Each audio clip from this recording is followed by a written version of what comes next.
Susan Herman, Barnard class of 1968, we hail your expertise as an attorney and educator and honor your impressive career. After graduating from Barnard as a philosophy major, you earned your JD from the New York University School of Law, where you were the notes and comment editor on the Law Review. You went on to clerk for the U.S. Court of Appeals for the Second Circuit, and then worked as staff attorney and then associate director of Prisoners Legal Services of New York. For the past decade, you have been president of the ACLU, having served on its board of directors and executive committee and as general counsel. And you hold a chair at Brooklyn Law School as Centennial Professor of Law, teaching courses in constitutional law and criminal procedure and seminars on law and literature and terrorism and civil liberties. I'd really like to take the law and literature. I might come sit in on that. You share your incredible depth of knowledge in many ways, writing extensively for scholarly publications, law reviews, and books and periodicals in print and online. Your most recent book, Taking Liberties, The War on Terror and the Erosion of American Democracy, won the 2012 Roy C. Palmer Civil Liberties Prize. On television and radio, you regularly bring constitutional law issues to light, and in publications ranging from the Huffington Post to the New York Times.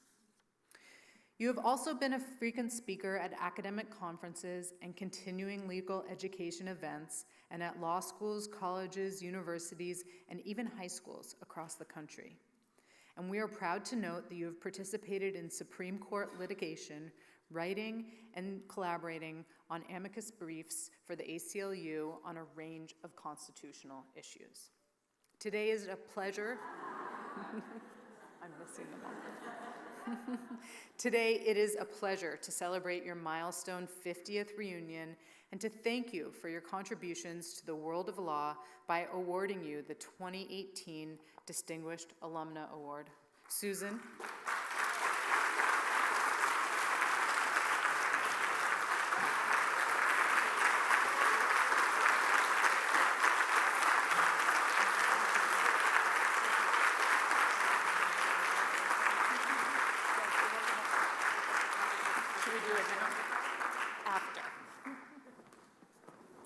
Well, thank you so much, President Bylock, and thank you all. I really appreciate receiving this award.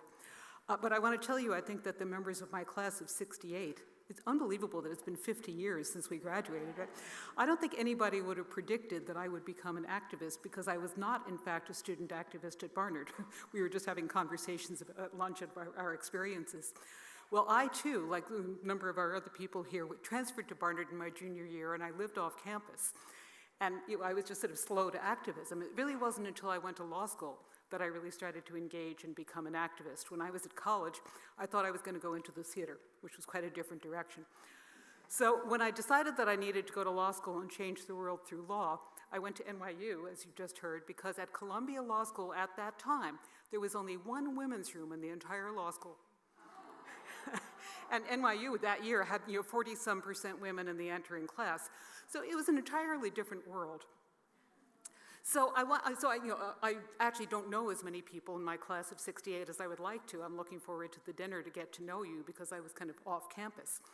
So I want to credit the person who was responsible for reconnecting me with Barnard, who is a student activist and who is with us today. I know you don't embarrass easily, Shreya, so please stand up. Shreya Sundaram, who is a rising senior.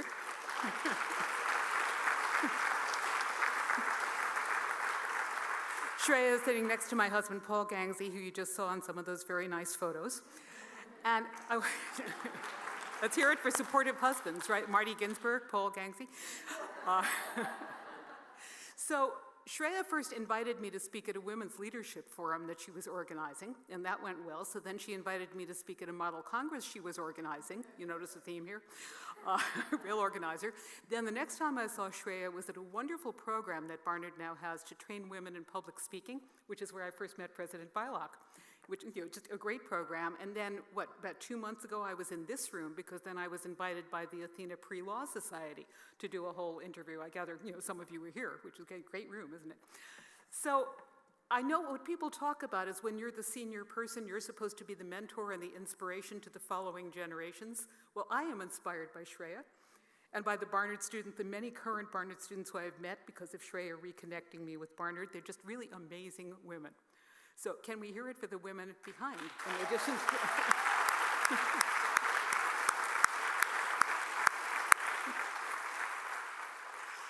I'm inspired by and delighted to meet my co-awardees today. They are really an incredible group of women.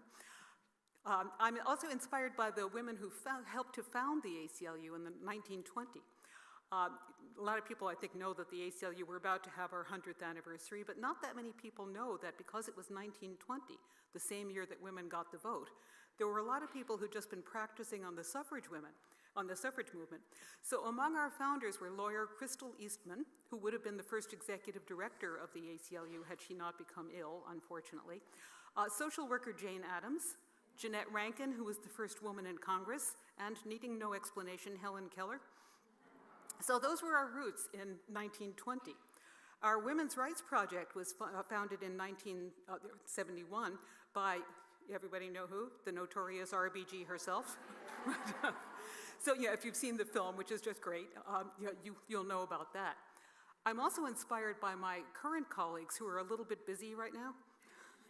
Just to mention, taking the hint not to get political, I won't tell you about our range of work right now. That's for the class of '68 dinner. We can talk later. But just to give you a few examples of the work that we do for women, our Women's Rights Project continues. Several of you have said to me today, do you know Lenora Lapidus? And the answer is absolutely. She continues to fight for equal pay and the Me Too movement and everything else to defend women. We have our Immigrants' Rights Project is doing a lot of work on behalf of women who have been denied their rights as refugees in Texas and who are having their children taken away. So they continue to just do incredible and inspiring work. And what I want to tell you is I was a little bit slow to become an activist, not as quick off the mark as Shreya. But I think what I want to tell you today is that it's never too late to start. If there is something you believe in, it is never too late to start. So if you agree with ACLU work, what we're doing these days, people often say to me, so I'm a member of the ACLU, I donate to the ACLU, what can I do besides give the ACLU money to help? And our answer used to be, give us more money. And then we'll be able to do more work. Well, we're not saying that anymore because it's now an all-hands-on-deck situation. So if you're thinking, gee, I'd like to be more active, we have a lot of ideas for you. Have you heard about the People Power program? Okay, that's our, I think a lot of you, if you agree with the ACLU's goals, a lot of you will like to know about this program because it's our new community organizing program. You can find out about it online, aclu.org, People Power, or just ask me. And because we are organizing volunteers around the country, we have, for example, volunteers convinced Phoenix, Arizona to become a sanctuary city for immigrants. We have people working on voting rights all around the country. So maybe that's going to be something that you want to do. So I am delighted to accept this award, which I really take as appreciation for the work that I am dedicated to doing because, in the motto of the ACLU, because freedom cannot defend itself. Thank you.